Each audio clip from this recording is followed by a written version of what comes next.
नमस्कार दोस्तों, मैं कमलेश नानोलिया अशोका क्लासेज के यूट्यूब चैनल पर आपका फिर से स्वागत करता हूं। दोस्तों, हम पढ़ रहे थे राजस्थान की सभ्यताएं और राजस्थान की सभ्यताओं में हमने मुख्य मुख्य सभ्यताएं पढ़ ली थी। जैसे हमने कालीबंगा पढ़ ली, आहड़ पढ़ ली, गणेश्वर पढ़ ली, गिलूण सभ्यता पढ़ ली, बागोर सभ्यता पढ़ ली। आज कुछ और अन्य सभ्यताओं के साथ देखिए, आज हम पढ़ते हैं सबसे पहले नगरी सभ्यता।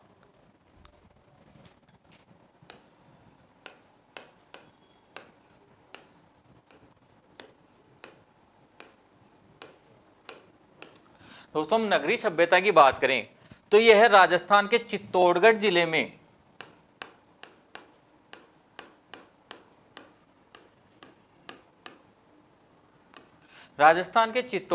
में स्थित है।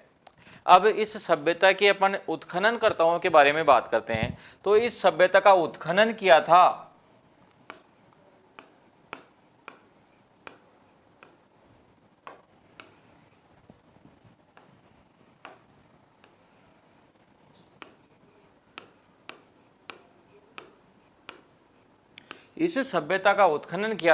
Doctor D R. भंडारकर ने।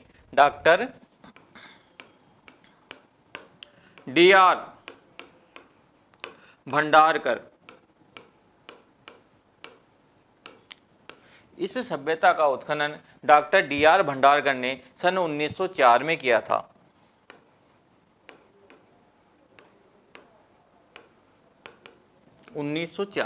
था। अब इस सभ्यता की सबसे पहले अपन बात करें तो यह सभ्यता कौन सी नदी के तट पर विकसित हुई। तो देखिए, यह सभ्यता एक ही बहुत ही महत्वपूर्ण नदी है, चित्तौड़गढ़ की बेडस नदी।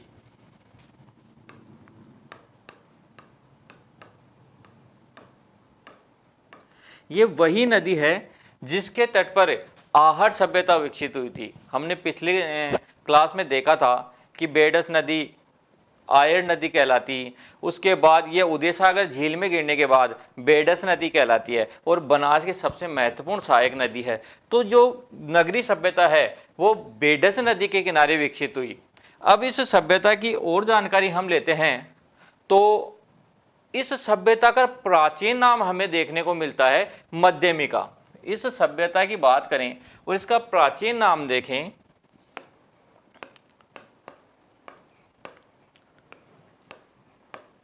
इस सभ्यता का प्राचीन नाम हमें मिलता है मध्यमिका। मध्यमिका इसे क्यों कहा जाता है?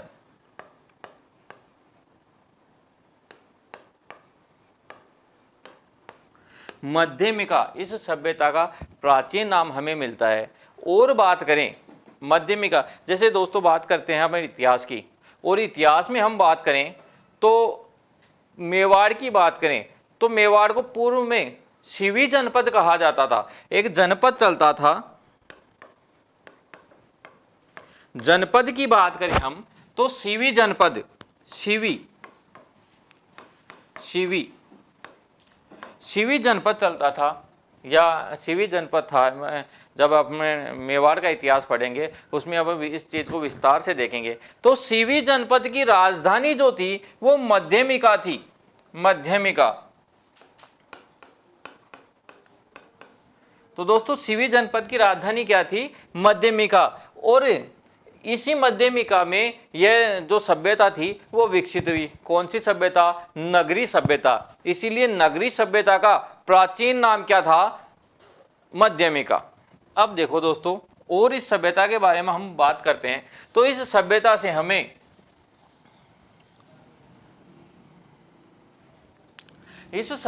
हमें क्या क्या प्राप्त होते हैं? कौन सी सभ्यता पढ़ रहे हैं हम? नगरी सभ्यता।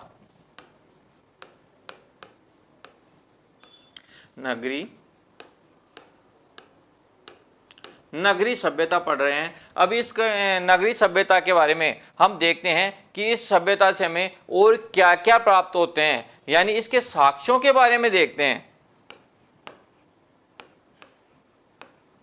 इस सभ्यता के हम साक्ष्यों के बारे में देखें तो इस सभ्यता में हमें सबसे पहले बात करें कि क्या क्या प्राप्त हुए हैं। तो देखो, इस सभ्यता की दोस्तों सबसे महत्वपूर्ण बात तो यह है कि इस सभ्यता में हमें दो शिलालेख मिलते हैं। इस सभ्यता से हमें दो शिलालेख मिलते हैं। एक तो गोसुंडी का शिलालेख, एक तो गोसुंडी का शिलालेख और दूसरा है हाथीबाड़ा शिलालेख। इस सभ्यता से हमें दो शिलालेख मिलते हैं, गोसुंडी शिलालेख,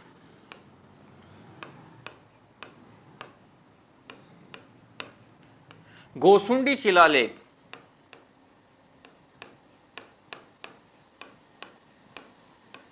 गोसुंडी का शिलालेख, और एक मिलता है हाथीबाड़ा,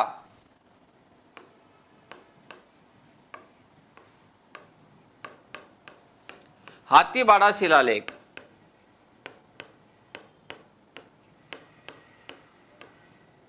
अब दोस्तों दोनों शिलालेखों की बात करते हैं हम, तो सबसे महत्वपूर्ण जो शिलालेख है, हम बात करें कि गोसुंडी शिलालेख की।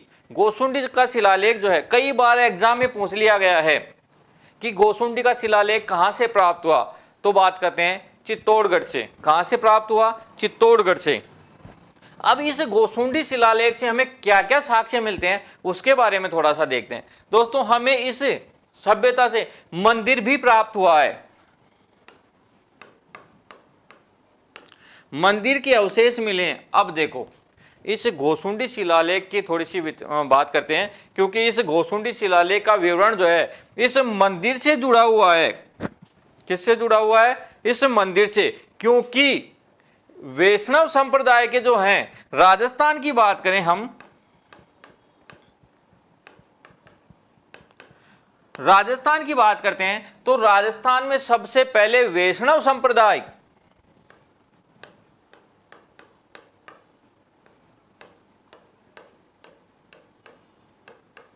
वैष्णव संप्रदाय के जो साक्ष्य हैं हमें वो इसी गोसुंडी शिलालेख से मिलते हैं। राजस्थान में सबसे प्राचीन जो वैष्णव संप्रदाय के जो साक्ष्य हमें मिलते हैं वो हमें गोसुंडी शिलालेख से मिलते हैं। और कौन से मंदिर, यहाँ जो मंदिर हमें मिला है इस सभ्यता में, वो कौन से संप्रदाय का है? वैष्णव संप्रदाय का। किस संप्रदाय का? वैष्णव संप्रदाय का। यानी हम ये कह सकते हैं कि इस सभ्यता के लोग कृष्ण और बलराम की लीलाओं का विवरण किया करते थे या उनसे वाकिफ थे। यानी हमें इस सभ्यता से यह पता लगता है कि सभ्यता के लोग कृष्ण और बलराम के भक्त थे। अब देखिए दोस्तों आगे बात करते हैं, तो ये सभ्यता सबसे प्राचीन वैष्णव संप्रदाय की जो सभ्यता है ये देखा हमने। अब यहीं से क्वेश्चन जो पुटअप होते हैं वो पूछेंगे कि गोसुंडी का शिलालेख कहाँ से मिला? चित्तौड़गढ़ से। हाथीबाड़ा का शिलालेख कहाँ से मिला? चित्तौड़गढ़ से। या बात करें तो कहाँ से? नगरी सभ्यता से। कहाँ से? नगरी सभ्यता से। तो देखिए दोस्तों ये हमारी थी नगरी सभ्यता। नगरी सभ्यता को देखा हमने कि कहाँ है? चित्तौड़गढ़ जिले में। कौन सी नदी के तट पर? बेडस नदी के तट पर। कौन सी नदी दोस्तों? बेडस नदी। इसका सबसे पहले उत्खनन किसने किया? डी.आर. भंडारकर ने। कब किया? 1904 में। इस सभ्यता का प्राचीन नाम क्या था? मध्यमिका। मध्यमिका सीवी जनपद की क्या थी? राजधानी। उसके बाद अपन ने देखा कि नगरी सभ्यता से हमें जो साक्ष्य मिले हैं, दो शिलालेख मिलते हैं, गोसुंडी का शिलालेख और हाथीबाड़ा का शिलालेख, और एक मंदिर मिला है। और हमने ये देखा कि इस मंदिर से हमें कौन से संप्रदाय की बात स्पष्ट होती है? वैष्णव संप्रदाय की। दोस्तों अब पढ़ते हैं, हम देखें आगे। आगे पढ़ते हैं हम एक संप्रदाय, एक सभ्यता, नगर सभ्यता। नगर सभ्यता। कौन सी सभ्यता? नगर सभ्यता। अब दोस्तों हमने पढ़ा नगरी सभ्यता, अब हम पढ़ेंगे नगर सभ्यता। अब देखो दोस्तों नगर और नगरी में फर्क है। नगरी सभ्यता हमें देखने को मिलती है चित्तौड़गढ़ से और नगर सभ्यता हमें देखने को मिलती है टोंक से। तो नगर सभ्यता कहाँ की है? टोंक की।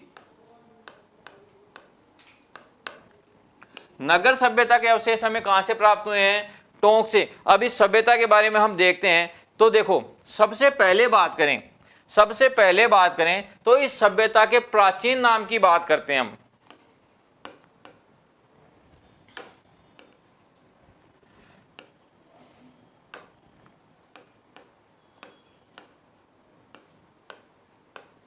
इस सभ्यता के प्राचीन नाम की हम बात करें तो इस सभ्यता का प्राचीन नाम था मालनगर, मालव नगर।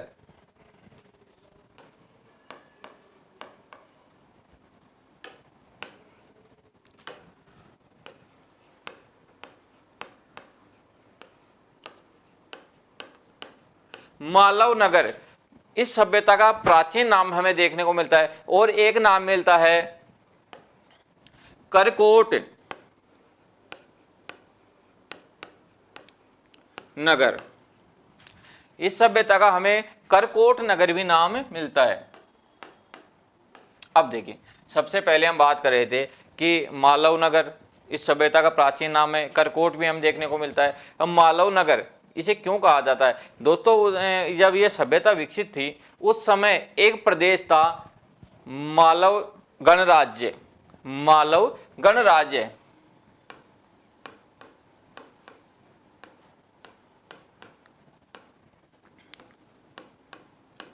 मालव गणराज्य एक प्रदेश था, उसकी राजधानी थी मालव नगर। तो मालव प्रदेश था, उसकी राजधानी मालव नगर थी। वो इस कारण हमें इसका प्राचीन नाम मालव नगर देखने को मिलता है। अब बात करें हम कि इस नगर सभ्यता से हमें क्या क्या मिले हैं, तो वो देखो, सबसे पहले बात करें हमें साक्ष्य क्या मिले हैं। हमें इस सभ्यता से साक्ष्य क्या क्या मिले, तो यहां से हमें आहत मुद्राएं मिली हैं।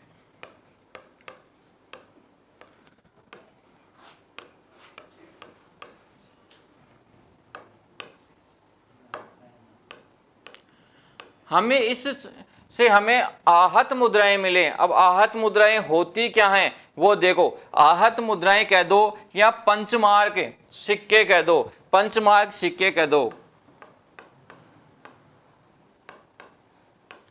पंचमार्क सिक्के, आहत मुद्राएं कह दो या पंचमार्क सिक्के कह दो। चांदी के सिक्कों को कहा जाता है भाई।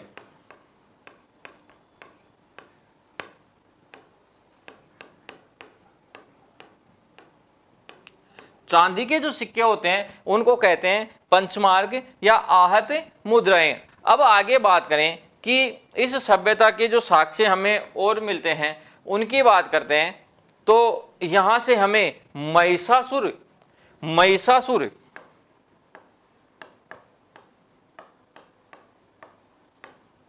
महिषासुर मर्दिनी की प्रतिमा मिली है। महिषासुर मर्दिनी की हमें जो प्रतिमा मिली है वो कैसी मिली है, वो देखो, मर्ण मूर्ति मिली है। यहां से हमें महिषासुर मर्दिनी की मर्ण मूर्ति मिली है।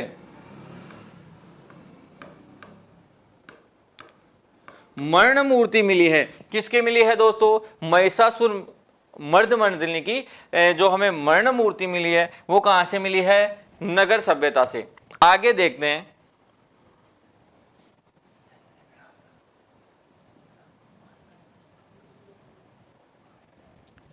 यहां से हमें पत्थर पर मोदक गणेश अंकित मिला है। पत्थर पर मोदक गणेश अंकित मिला है। पत्थर पर जो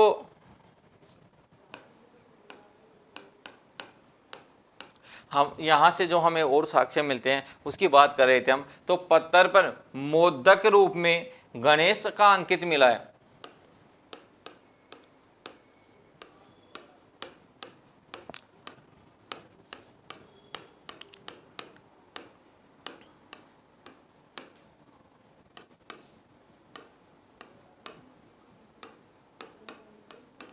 गणेश अंकित मिला है। यहीं से हमें यहीं से हमें तीन फणधारी नाग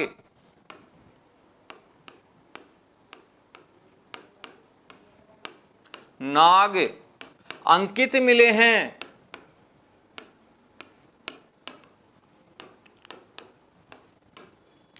तीन फणधारी नाग अंकित मिले हैं। तो देखो दोस्तों, हम बात कर रहे थे नगरी सभ्यता की। अब नगरी सभ्यता कहाँ विकसित हुई? टोंक में। मालव गणराज्य की जो राजधानी थी वो मालव नगर कहलाई, और यही मालव नगर इस सभ्यता का प्राचीन नाम है। करकोट भी इसे कहा जाता है। यहाँ से जो साक्ष्य प्राप्त हुए हैं हमें, उनकी बात कर रहे हैं। तो यहाँ के जो साक्ष्य हमें मिलते हैं, आहत मुद्राएं हमें यहाँ से मिलती हैं। आहत मुद्राएं दोस्तों होती क्या हैं? चांदी के सिक्कों को ही आहत मुद्राएं कहते हैं, और पंचमार्क भी इन्हें ही कहा जाता है। और बाकी बात कहे, महिषासुर मर्दनी की मूर्ति, जो मृण मूर्ति है, वो भी हमें कहाँ से मिली है? नगर से।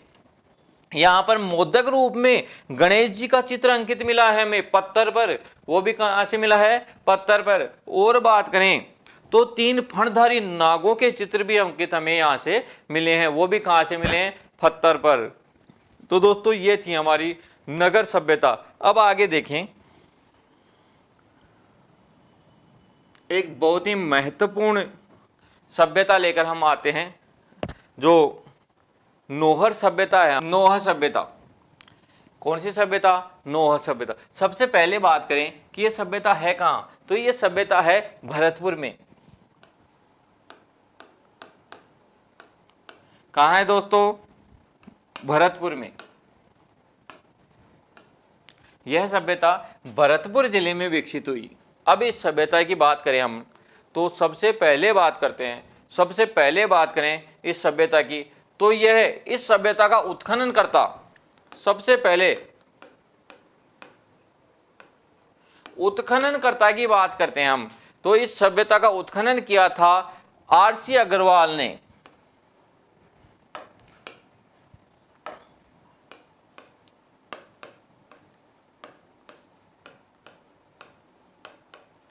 इस सभ्यता का उत्खनन किया था आरसी अग्रवाल ने। हमने पहले भी देखा था, आरसी अग्रवाल ने अन्य और भी जो अपनी सभ्यताएं थी उनका भी उत्खनन किया था, लेकिन हम यहाँ बात न करके सिर्फ ये देखेंगे कि नोह सभ्यता का उत्खनन किसने किया था? आरसी अग्रवाल ने। और कब किया था वो देखो, इसने किया था 1963 से 64, 63 से 64।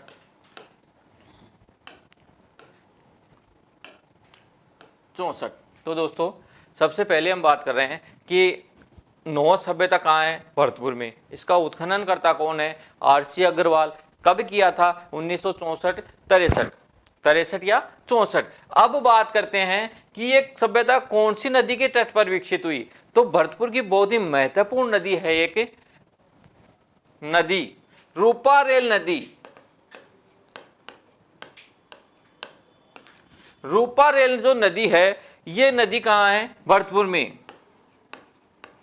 और इसके किनारे एक सभ्यता विकसित हुई जो कहलाई नोह सभ्यता। कौन सी सभ्यता? नोह सभ्यता। अब आगे बात करते हैं इस सभ्यता की, तो इस सभ्यता से हमें क्या क्या साक्ष्य मिलते हैं उसके बारे में हम देखते हैं। साक्ष्य, इस सभ्यता के साक्ष्यों के बारे में अपन बात करें तो इस सभ्यता से हमें राजस्थान की पहली सभ्यता है जिससे हमें एक साथ पांच संस्कृतियों का होना प्रमाणित हुआ है, या एक साथ 5 सभ्यताओं के साक्ष्य हमें प्राप्त हुए हैं। ये राजस्थान की सबसे महत्वपूर्ण सभ्यता है जो अकेली में 5 सभ्यताओं का एक साथ प्रमाण मिला है। यानी इस सभ्यता से हमें महाभारत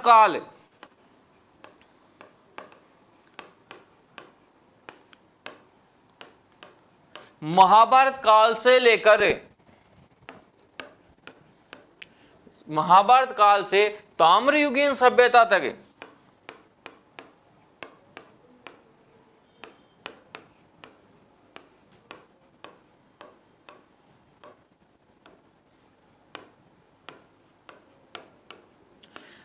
महाभारत से लेकर के ताम्रयुगीन सभ्यताओं के प्रमाण हमें कहीं से मिलते हैं, तो कौन सी सभ्यता से मिलते हैं? नोह सभ्यता से।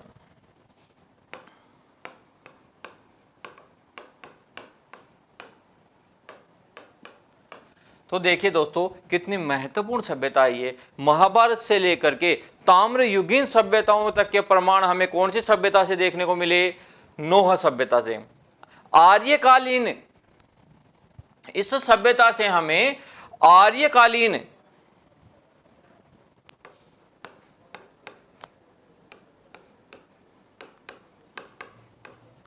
आर्यकालीन सभ्यता के प्रमाण भी मिलते हैं।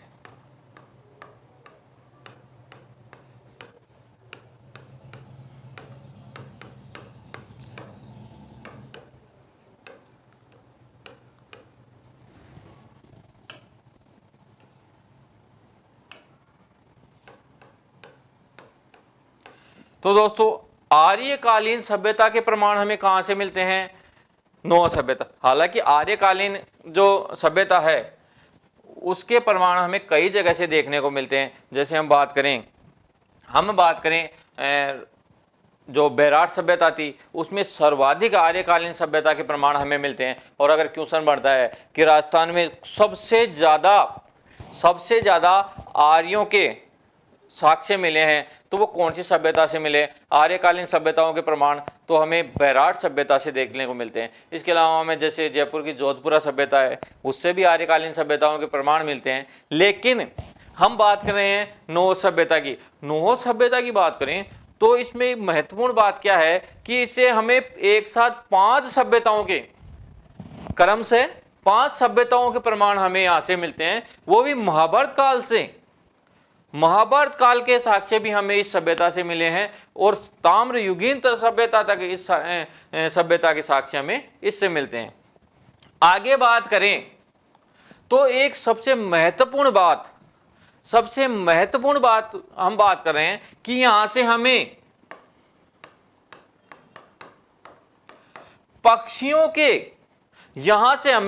पक्षियों के चित्रित ईंट, देखो हमने ईंटें काफी सभ्यताओं से ईंटें पढ़ी हैं। हमें कालीबंगा सभ्यता से भी ईंटों की प्राप्ति हुई है और कालीबंगा सभ्यता में हमें जो ईंटें मिली हैं वो कच्ची भी थी और पक्की भी थी। उसके बाद एक सभ्यता हमने पढ़ी बैराट सभ्यता में हमें एक अलग चीज देखने को मिली कि उस सभ्यता के लोगों के जो फर्श थे, मकान में जो फर्श बनाए गए, भवनों में जो फर्श बनाए गए वो ईंटों के थे। लेकिन इस सभ्यता में हमें पक्षियों से चित्रित ईंटें प्राप्त हुई हैं, यानी पक्षी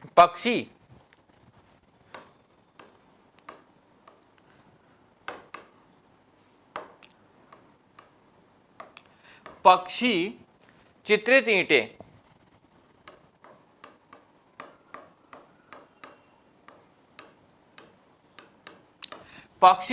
ईंटें हमें कौन सी सभ्यता से मिली हैं?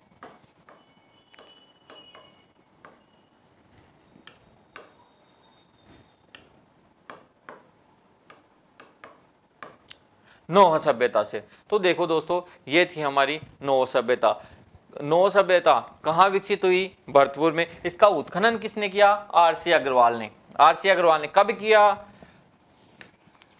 1963 से 64। कौन सी नदी? रूपारेल नदी के तट पर। साक्ष्य की बात करें तो महाभारत कालीन साक्ष्य भी हमें यहाँ से मिले हैं और 5 सभ्यताओं का जो हमें ज्ञान होता है वो एकमात्र इसी सभ्यता से होता है। सबसे महत्वपूर्ण बात करें तो यहाँ से पक्षी चित्रित ईंटें हमें इस सभ्यता से प्राप्त हुई हैं। आगे देखते हैं एक नई सभ्यता।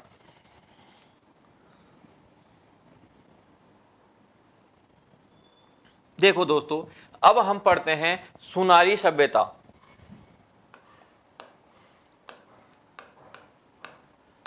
सुनारी सभ्यता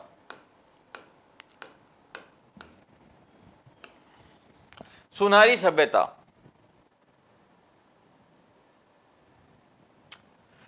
सभ्यता के बारे में हम बात करें तो यह राजस्थान के झुंझुनू जिले में स्थित है। कहाँ है? झुंझुनू।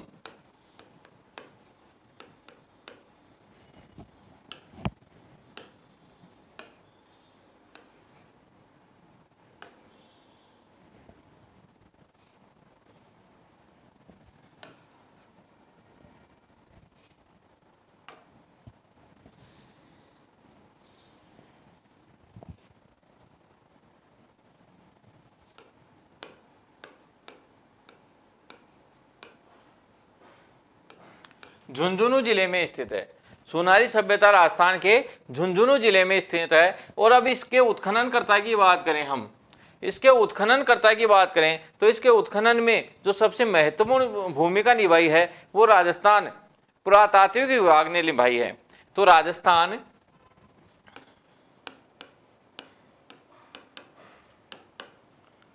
राज्य पुरातत्व विभाग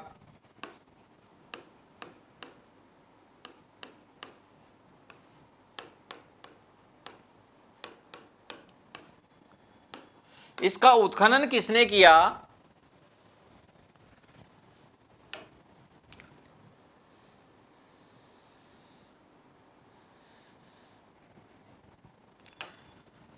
उत्खनन, इस सभ्यता का जो उत्खनन किया वो राजस्थान राज्य पुरातत्व विभाग ने किया।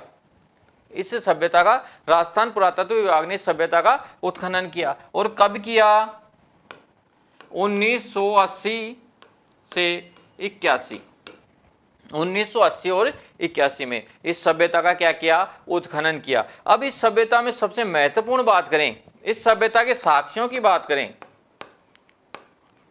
इस सभ्यता की साक्ष्यों की बात करें तो दोस्तों ये राजस्थान में ही नहीं पूरे भारत की बात करते हैं हम। पूरे भारत में सबसे पहले लोहा गलाने की जो भट्टी बनी या बनाने की,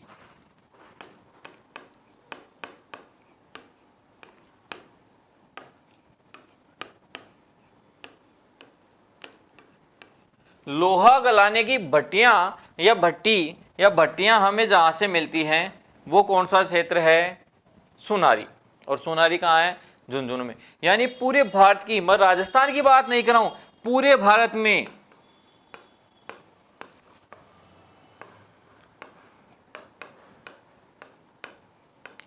ये लो दोस्तों, पूरे भारत में लोहा गलाने की जो भट्टियां सबसे पहले मिलती हैं हमें, वो कहां से मिलती हैं? सुनारी, झुंझुनू से। आगे बात करें कि इसमें और क्या साक्ष्य हमें मिले हैं तो देखो यहां से हमें लोहे के कई उपकरण मिले हैं, लोहे की कई चीजें मिले हैं, जिनमें सबसे महत्वपूर्ण बात करें तो लोहे का एक प्याला मिला है। यहाँ लोहे का क्या मिला है? प्याला मिला है। और बात करें, लोहे का क्या मिला है? प्याला मिला है। लोहे का तीर मिला है।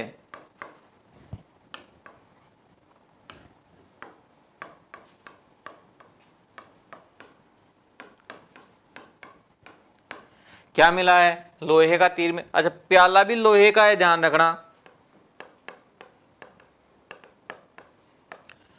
लोहे का प्याला मिला है, लोहे का तीर मिला है। और बात करें इसके साक्ष्यों की तो यहां से हमें लोहे का भाला मिला है।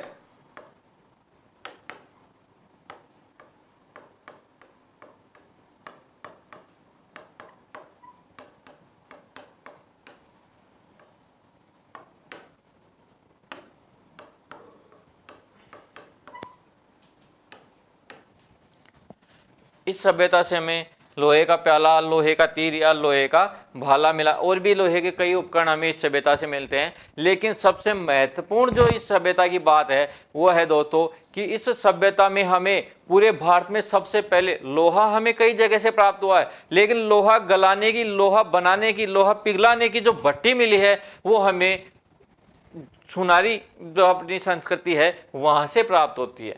तो देखें हम पढ़ रहे थे सुनारी सभ्यता जो कहाँ है? झुंझुनू में। इसका उत्खनन राजस्थान राज्य पुरातत्व विभाग द्वारा 1980-81 में किया गया। यहाँ से हमें लोहा गलाने की भट्टी मिली है जो सबसे प्राचीन है। यहाँ से लोहे के कई उपकरण मिले हैं जिनमें लोहे का प्याला, लोहे का तीर, लोहे का जो भाला है वो मुख्य हैं। तो दोस्तों ये थी हमारी राजस्थान की कुछ महत्वपूर्ण सभ्यताएं। अगले क्लास में हम और अन्य जो महत्वपूर्ण सभ्यताएं हैं उनको लेकर के प्रस्तुत होंगे, बाकी पढ़ेंगे नेक्स्ट।